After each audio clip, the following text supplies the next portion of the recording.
Well, hi there. I'm not sure that this is a how-to video so much as a this is what I did video, confessions. I am making a polyurethane tunnel greenhouse. And the part that's different about mine is that I was actually able to utilize the back fence.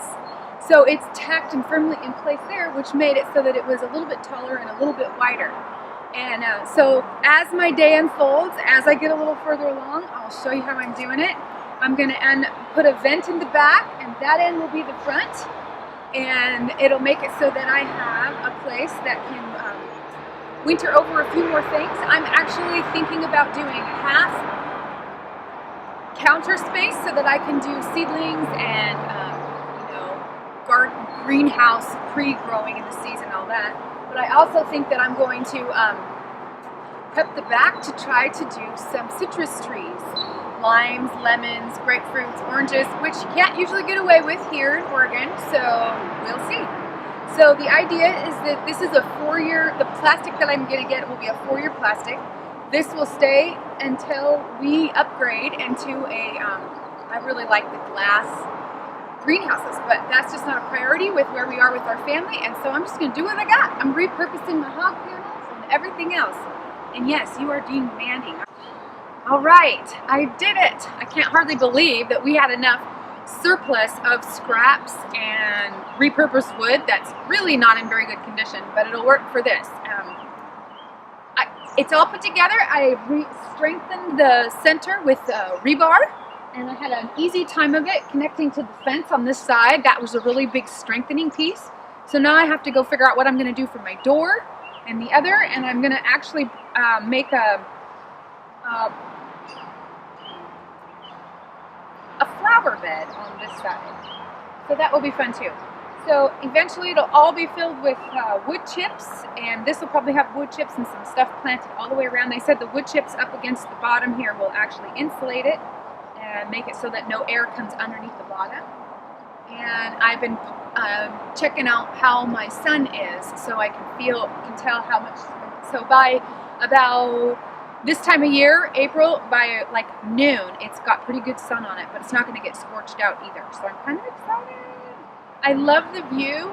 I don't spend a lot of time on this side of my property looking that way, but I love it. It's actually going to be really nice. I can actually see all my bird feeders, and that down there, I kind of tried to point, is a work in progress. I'm actually looking forward to completely covering that with edibles and different veg and perennials, cut flowers. I'm a huge flower person, and I've been YouTubing like crazy on all kinds of perennial cut flower bed gardens, and I'm having fun. So this is definitely a journey. Probably going to take me a couple years to bite off all the fun things that I have in my head. And I'm not hurting anybody, not costing anybody any money. So I'm just going to keep going and have fun. So here it is. My plastic is here coming. So now I'm got to fit it to my Polytunnel, right?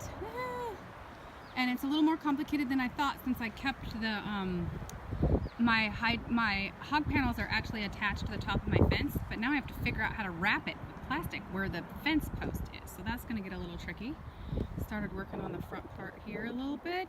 It's so pretty. There's a creek down there, and my son is herding ducks. He got new little duckies because he figured out he was food sensitive, so they're new to us. Let's see how they do.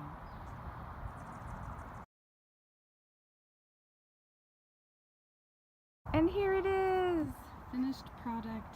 Woohoo! Plastic is in place. Had to work hard to figure out how to do the part on the fencing, because it wasn't easy, because there's nothing to nail it to or attach it to, and you can't pull it straight through and pull it tight. So I kind of gathered it and put zip ties around it to make it airtight. But yeah, so it's actually really fun because the temperatures are...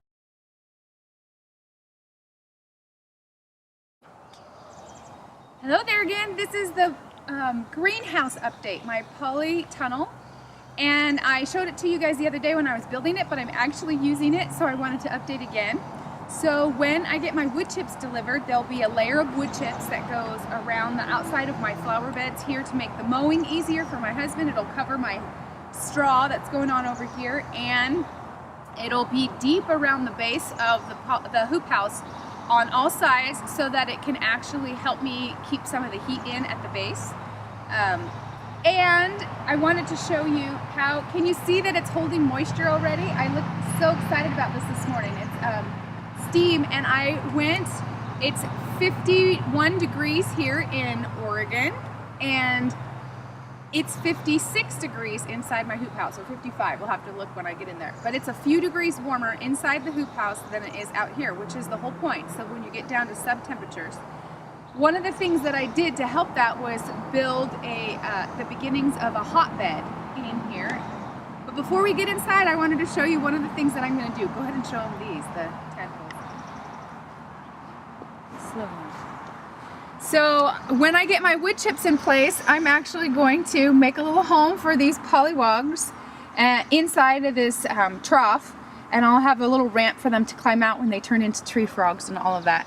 But I just think that would be just totally fun to have out here. So this is my water source for watering my plants and stuff, but I'll have to make sure I don't scoop up tree frogs in the middle of it. So I have nothing planted here. The goal is to have it be beautiful with flowers, cut flowers and stuff for my plant stand, flower stand at the end. And I got my strawberries here and some other stuff. Those are kitchen scrap starts, so really those will be for seed more than anything else, but I'm looking forward to doing some seed propagation this fall. But yay, so come on in. So it's a lot harder to build one of these than you think as far as getting it to be tight when you only have hog panel for balance, you know, for support. And I still need to do some, I need to add some stuff on the inside of the doorway and around the window to tighten it up the space a little bit. Come on in, come on in. So yeah, see, it's 58 degrees, so it's like 6 or 7 degrees warmer, and that's because of this. So underneath the straw layer here, I have rabbit manure and chicken manure and kitchen scraps and grass clippings and some coffee grounds and different things like that. And then I stepped it all down as tight as I could, and I watered it so that it would have that, I want to say fermenting, but it's decomposition process, because that actually puts heat into this house for me, which is what I want. So I haven't got any seedlings started, but yesterday I was working on cuttings. These are butterfly bush cuttings, and these are hydrangea cuttings. And here is a climbing rose, 2 different climbing roses, and then the boysenberries and the marionberries. And then I also, from a friend's house, I got a big star off of a rosemary bush. And these are lavender. And she's transplanted it multiple times doing this way, where you put root hormone on the bottom and then get them in there. And so my plants are growing, and I'm looking forward to spreading those around my yard and also using them at the end of the stand where I'm selling things out. And I'm having a ton of fun. But see, look, 58, and inside the house, right before I came out here, it said it was 51 degrees outside. And when I was, before I put the hotbed in, it was actually the same temperature or a degree or 2 cooler here, because I didn't put my hoop house in the direct sunlight. I did it where it best fits our yard, and that was more important. Aesthetics was more important than the direct sun. But it's doing great, and I'm super excited, and I'll have more updates coming.